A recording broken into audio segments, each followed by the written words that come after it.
Bienvenidos. Entonces, el día de hoy vamos a empezar nuestra segunda parte del Jesús de Nazaret. El tema 1 es su vida a Jerusalén. Esta parte le podríamos llamar Ha llegado mi hora. Recuerden cómo Cristo muchas veces en el Evangelio dijo, no ha llegado mi hora. Inclusive es la contestación que le da a su madre en las bodas de Caná, pero después termina haciendo su voluntad por el gran amor que le tiene a la Virgen María. Pero llega un momento en que su hora ha llegado y esta comienza en su subida a Jerusalén. Le dice a los apóstoles que ya es momento de ir a Jerusalén y eso implicaba el fin, su pasión, el fin, nuestra redención.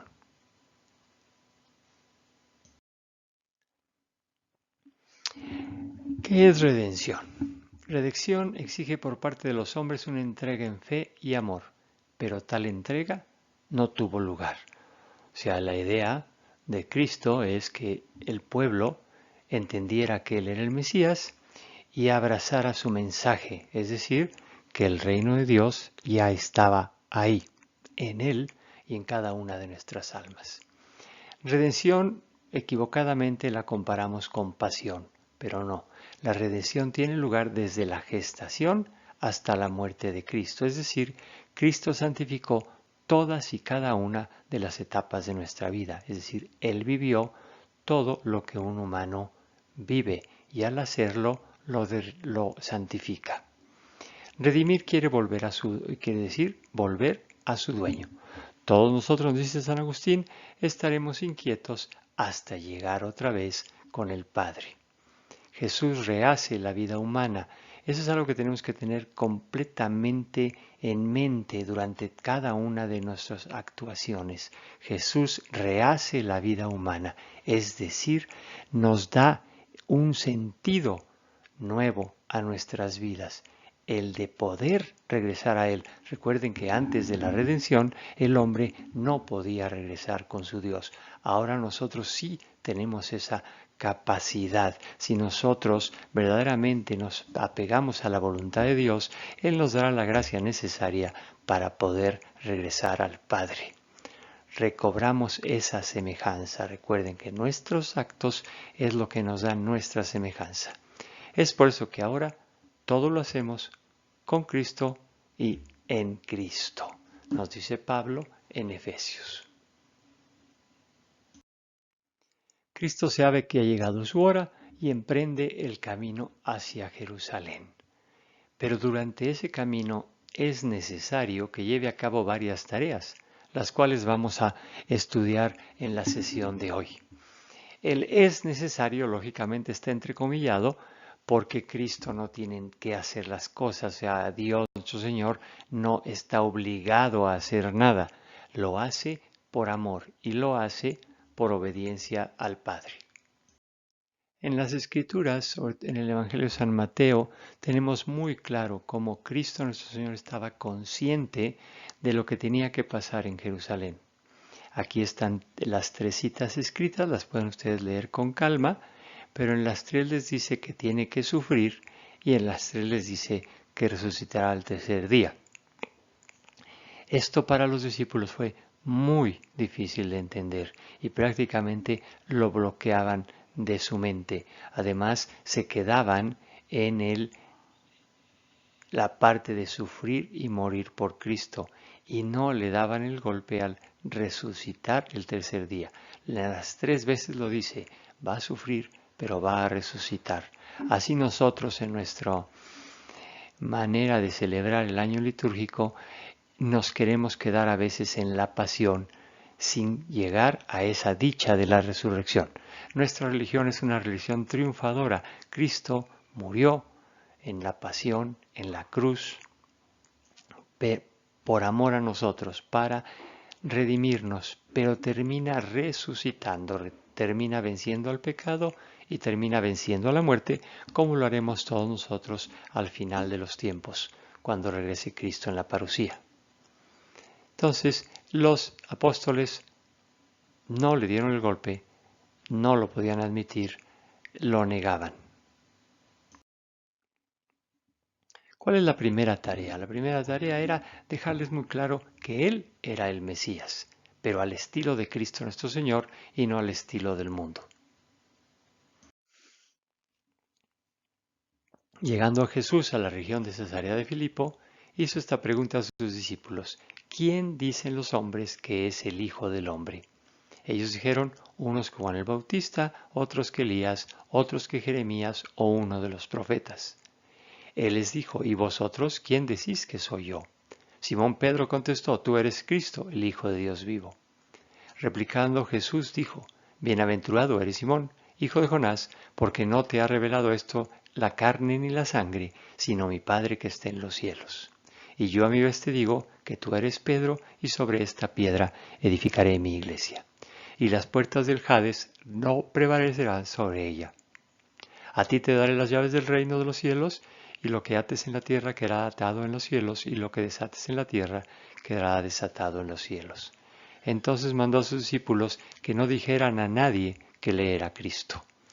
Desde entonces comenzó Jesús a manifestar a sus discípulos que él debía ir a Jerusalén y sufrir mucho de parte de los ancianos, los sumos sacerdotes y los escribas, y ser matado y resucitado al tercer día. Tomando aparte, Pedro se puso a reprenderle, diciendo, lejos de ti, Señor, de ningún modo te sucederá eso. Pero él, volviéndose, dijo a Pedro, quítate de mi vista, Satanás. Escándalo eres para mí, porque tu pensamiento no son los de Dios, sino de los hombres. Vamos a analizar esta lectura cuidadosamente. Jesús es el Mesías, pero no lo dice abiertamente para que no lo proclamen Mesías al estilo del mundo. Cristo siempre tuvo la precaución de no decirle al mundo que Él era el Cristo, porque muchos judíos esperaban a un Cristo victorioso, a un Cristo que los fuera a liberar del imperio romano. Y Cristo no, Cristo venía a nuestros corazones, Cristo venía a cambiar nuestro sentir por un sentir de amor y un sentir de servicio. Porque a Cristo le interesa el interior del hombre, quiere implantar ese reino de paz mediante el amor. Tú eres el Cristo, le dice Pedro. Para ello se quiere decir automáticamente el ungido. En este pasaje tenemos la ratificación de Cristo de que Él es el Mesías. O sea, nosotros nos queda muy claro, y a muchos de los judíos les debería de haber quedado igual de claro. Tenemos la prueba de Cristo, después ya resucitado en el camino de Maús, cómo les va comprobando todo lo que tenía que suceder. Y Cristo nuestro Señor hacía milagros y cumplía profecías para que la gente se diera cuenta que Él verdaderamente era el Mesías. Si leemos el Evangelio, no nos debe de quedar ni la menor duda de que Cristo definitivamente es el ungido, el enviado de Dios, el Mesías. Ungido es algo sumamente importante. Dios se ha apoderado de un hombre. Ese es el ungido. Y a nosotros nos ungen en el bautismo y nos ungen en el sacramento de la confirmación. Debemos tener muy en cuenta eso. Somos ungidos. Si queremos, Dios se apoderará de nuestras almas y nos ayudará a hacer su voluntad. Por medio del ungido, la existencia humana debe de elevar su vida hasta el trono de Dios. Esa era la función de Cristo nuestro Señor, hacernos llegar a Dios. Y cada uno de nosotros ungidos tenemos esa misión, hacer llegar a los que nos rodean hasta el trono de Dios. Y por supuesto, hacernos llegar a los otros vivos.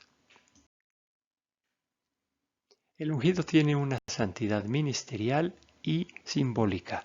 El ministerio es santo, aunque el ungido no lo quiera, no lo sea. Pero, ¿qué quiere decir eso? Que un sacerdote, ¿sí? Lo que hace es santo. Es decir, un sacerdote en pecado, un sacerdote malvado, de todos modos vale cuando aplica un sacramento, inclusive el de la Eucaristía. Pero sí lo dice muy claro, ay de aquel que no se esfuerce por ser santo, porque el ministerio le será fatal.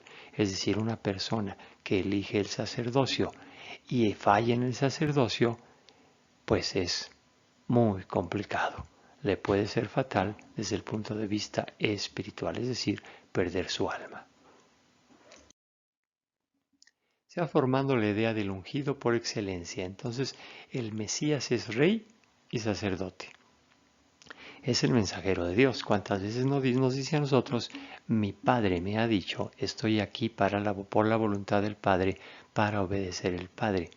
Es el ejecutor de su voluntad redentora, el ejecutor de sus juicios, portador del reino, maestro de la verdad y dador de vida santa. Qué impresionante es el currículum del Mesías.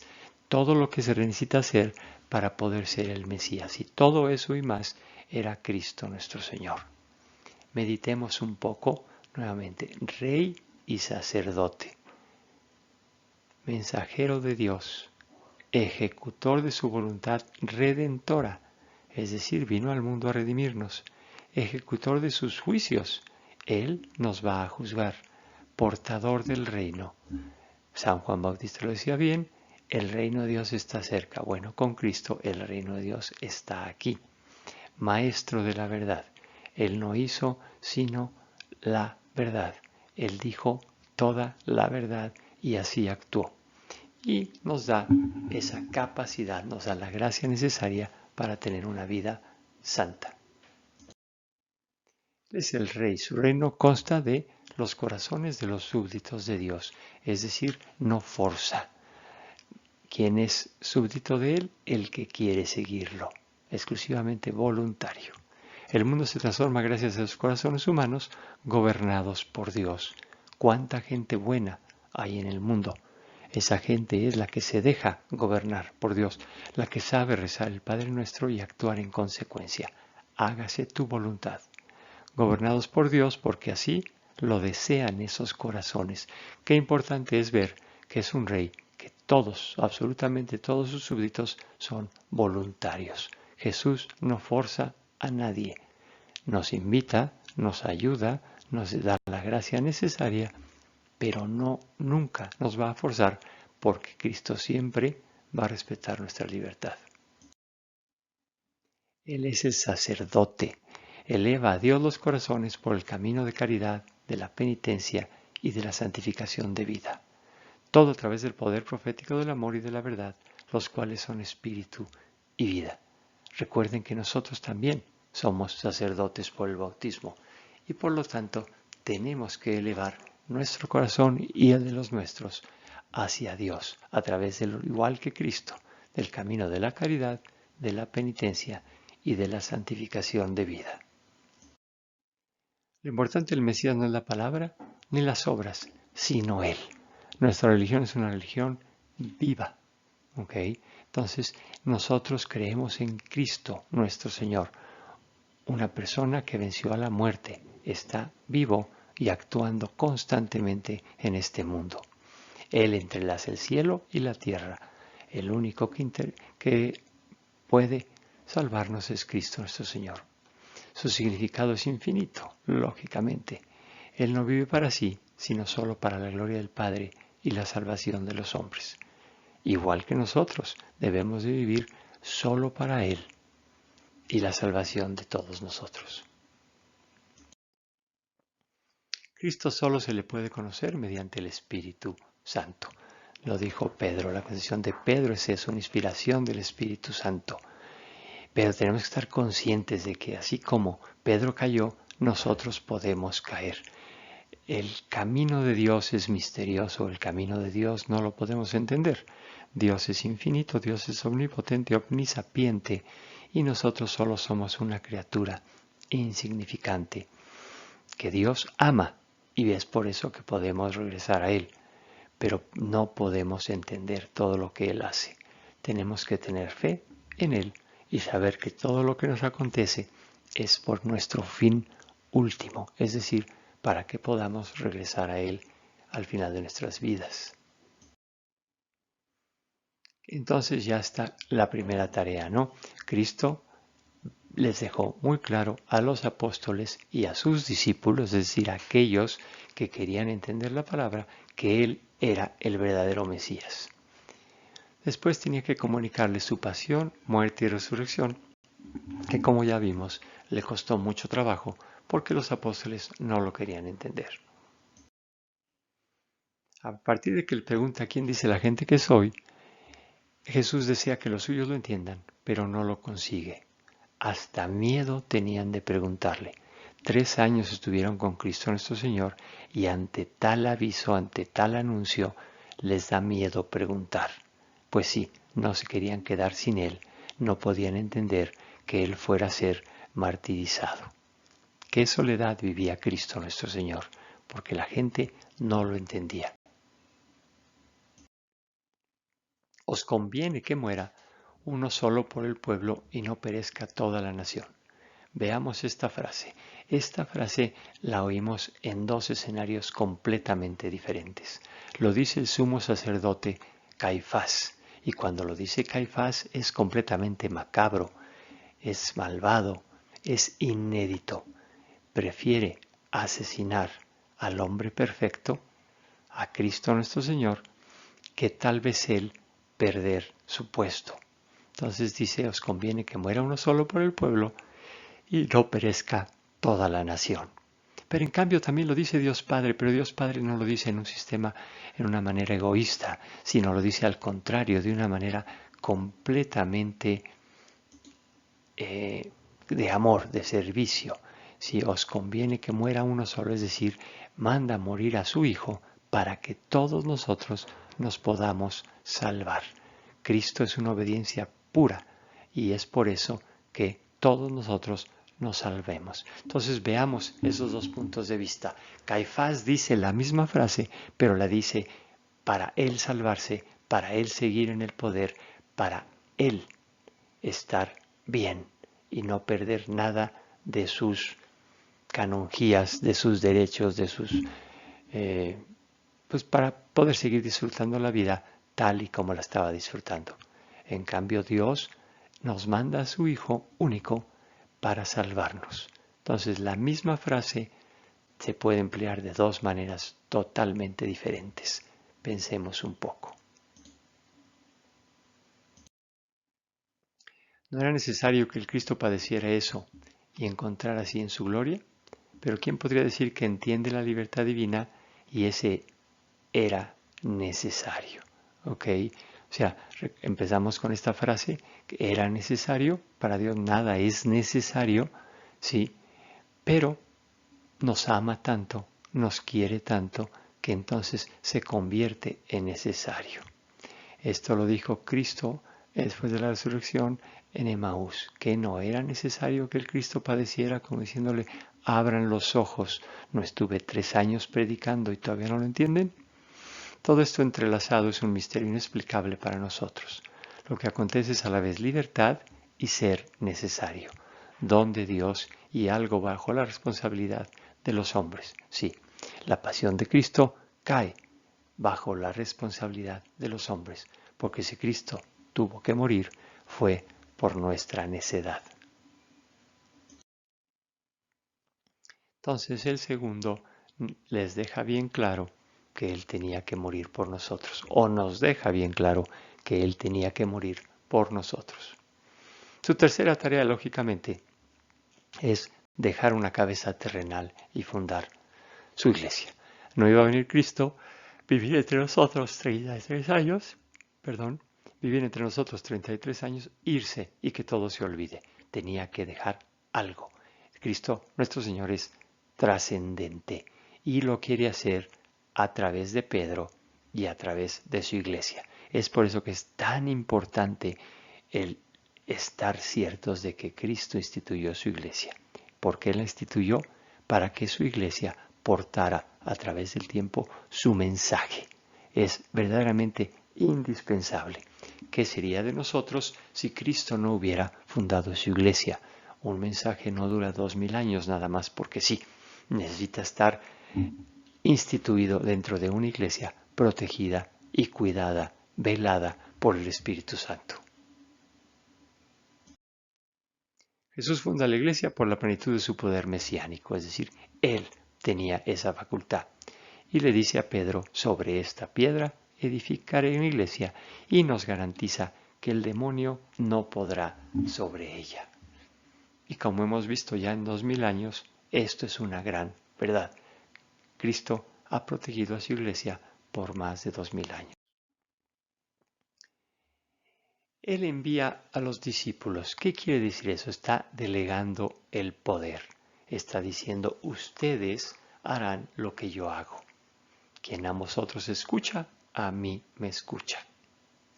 Y en la última cena instituye la Eucaristía e instituye el sacerdocio. El sacrificio y sacramento en uno. Misterio de la nueva comunidad, misterio y corazón de la nueva alianza. Es decir, Él termina instituyendo el sacerdocio, instituyendo su iglesia y, lógicamente, instituyendo o declarando esta nueva alianza, que no es sino la continuidad de la alianza anterior, pero con la plenitud de Cristo Dios. En torno a Él se construye la iglesia. La iglesia es, primero que otra cosa, cristocéntrica. La iglesia sin Cristo no tiene ningún sentido. La consumación del misterio de la Eucaristía es el latido vivo de la iglesia. Por eso importa tanto la Eucaristía, porque es lo que nos da vida, es Cristo presente en nuestra iglesia. Luego de la resurrección le pide a Pedro que apaciente a sus ovejas. En este precioso capítulo donde Pedro perdona a Cristo por haberlo negado 3 veces y a su vez le pide que nos guíe. Nuevamente, iglesia.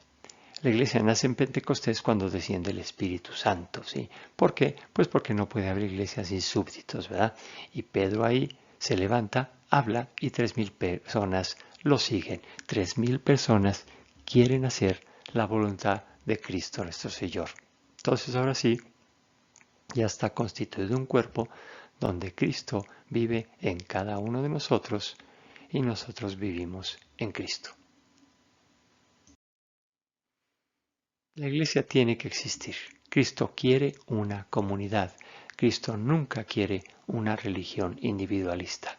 Parroquia, comunidad, donde debemos conjuntarnos para servir unos a otros.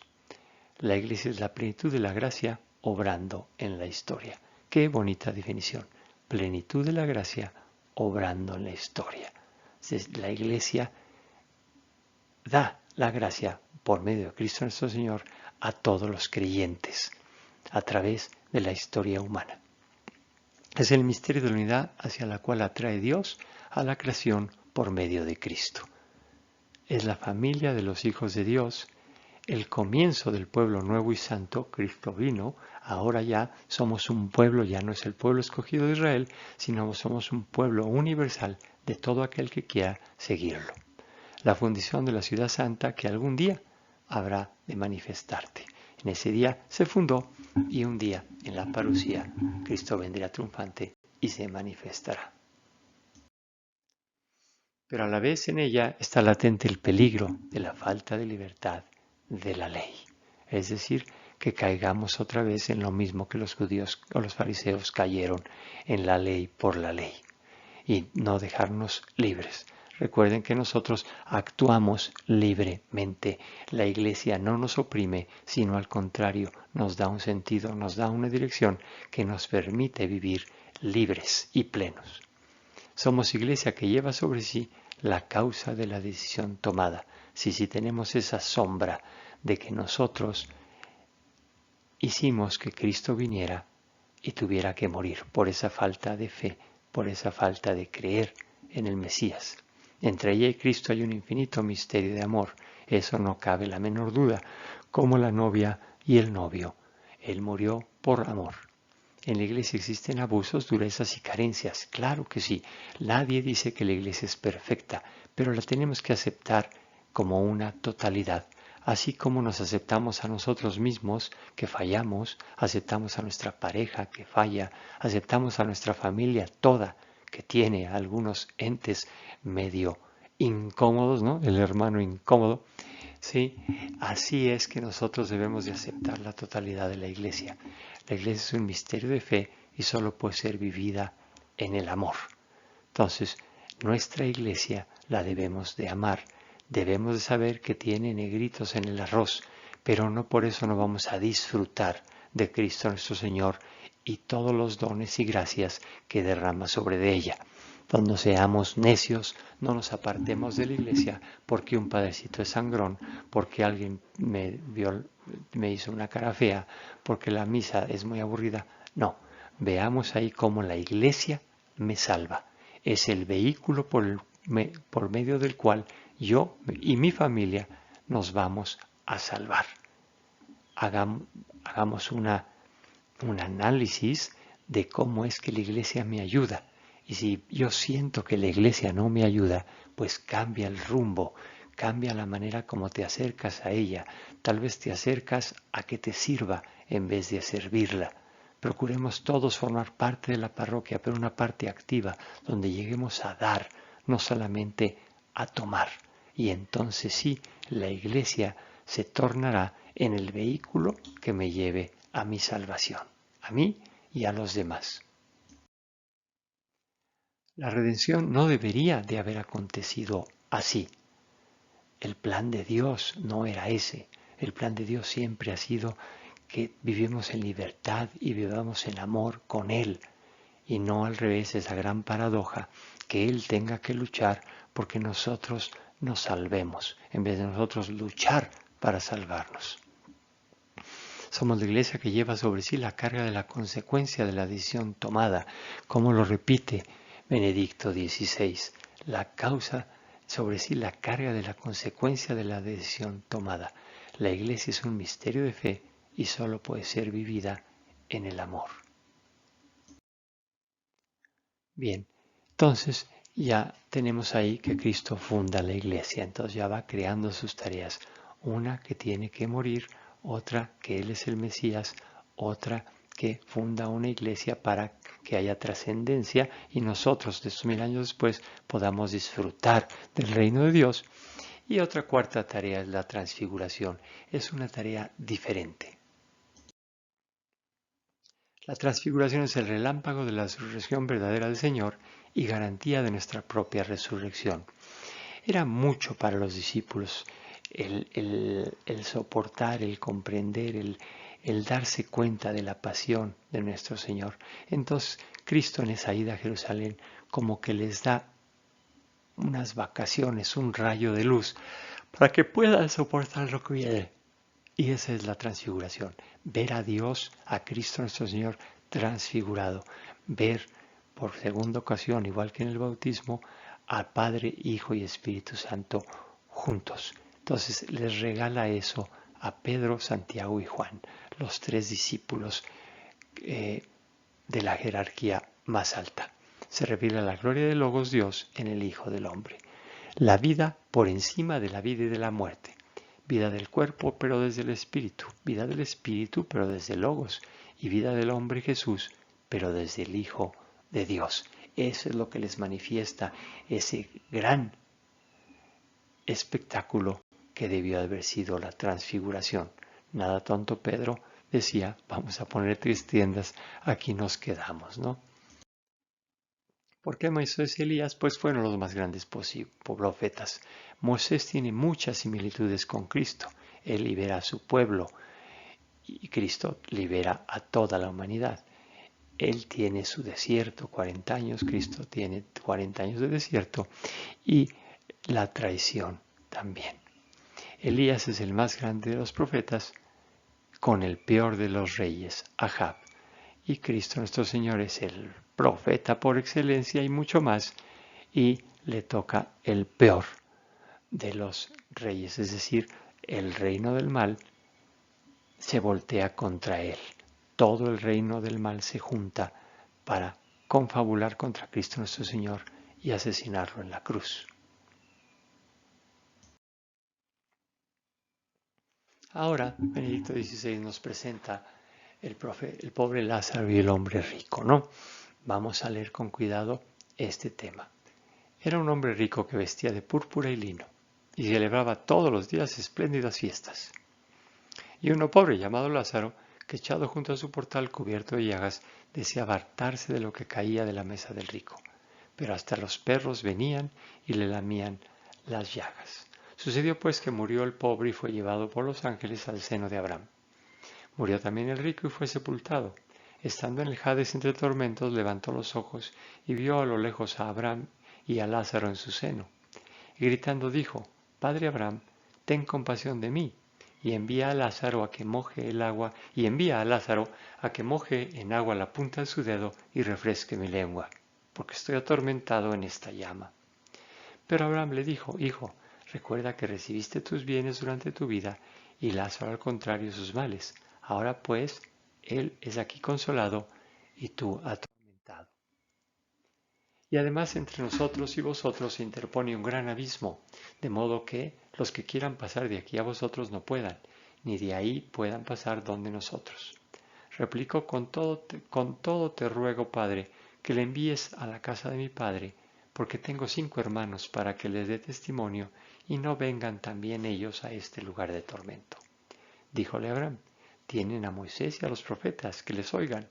Él dijo, no, padre Abraham, sino que si alguno de entre los muertos va donde ellos, se convertirán. Le contestó, si no oyen a Moisés y a los profetas, tampoco se convencerán, aunque un muerto resucite. Qué duras palabras, aunque un muerto resucite. Estaba Cristo diciéndoles, no me van a creer a mí, que voy a resucitar. ¿Por qué Dios no habla a cada quien? Y listo, nos dice Benedicto XVI. Dios nos quiere en comunidad y nos habla a través de su palabra y a través de los hombres. Si no queremos creer, no vamos a creer. Ya vino Dios mismo y no le creemos. ¿Qué más puede hacer Dios? Mandó a su Hijo, hizo milagros, cumplió profecías, resucitó de los muertos, vivió entre nosotros, predicó 3 años, se quedó en la Eucaristía y aún seguimos sin creer. En esta parábola del rico Pulón y el pobre Lázaro, bien nos dice que no le harán caso ni a un resucitado. El que exige escuchar personalmente a Dios no quiere creer sino saber. Recuerden, la fe es creer. ¿Qué significa captar de la palabra hablada y de la figura histórica lo que se manifiesta en ellas? A través del velo que sobre tal manifestación echan esa misma figura y esa misma palabra. Es decir, nosotros como humanos tenemos nuestras limitaciones, pero podemos pedir a Dios el don de la sabiduría, que no es otra cosa sino el don de disfrutar de la palabra y efectivamente encontrar en ellas toda esa manifestación de Cristo vivo, Cristo amor, Cristo servicio. ¿Es más difícil creer ahora que en tiempos de Jesús o de Moisés? ¿O en realidad la fe es la misma y la dificultad igual de difícil? Yo creo que es enteramente igual de difícil.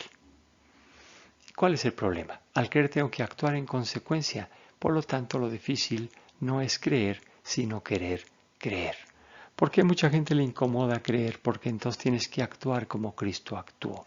Tienes que amar como Cristo amó. Tienes que servir como Cristo sirvió. Y eso, cuando no estás embebido de su amor, cuando no estás dejando que Cristo dirija tu vida, es muy difícil de comprender y el cuerpo jala. Y mejor dices, mejor tú vive tu vida, así como el rico Epulón, que todos los días hacía fiesta, sin darnos cuenta que a este mundo no venimos a eso, sino venimos a servir. Claro, disfrutar cuando se pueda disfrutar, pero también servir cuando se pueda servir, amar cuando se pueda amar. Nuestro objetivo tiene que ser amar y servir, no disfrutar. Disfrutar son regalos que Dios nos da, pero no el objetivo de nuestras vidas. Las dudas de fe pueden surgir en cualquier momento. O sea, no creamos que si tenemos una duda de fe estamos fallando. Todos, absolutamente todos, tenemos dudas de fe. Y más en esta época donde nos quieren convencer de que todo tiene que ser racional. Y eso es imposible. La fe va mucho más allá de nuestra razón. La fe nos invita a esa vida divina, a participar de la naturaleza divina de Cristo nuestro Señor, la cual sobrepasa por mucho nuestra razón. Si queremos todo entenderlo, si queremos todo razonarlo, nos vamos a quedar en el nivel material. ¡Qué tristeza! No podremos ascender a la dimensión divina, esa dimensión divina donde la fe nos hace participar del amor de Dios nuestro Señor. Ahora, Ratzinger nos hace una reflexión sobre qué es el hombre. Nos pone 3 alternativas. El ser a quien Dios ama tanto que entregó por él a su Hijo. Definitivamente nos dice Juan 3, Cristo vino porque nos ama Dios.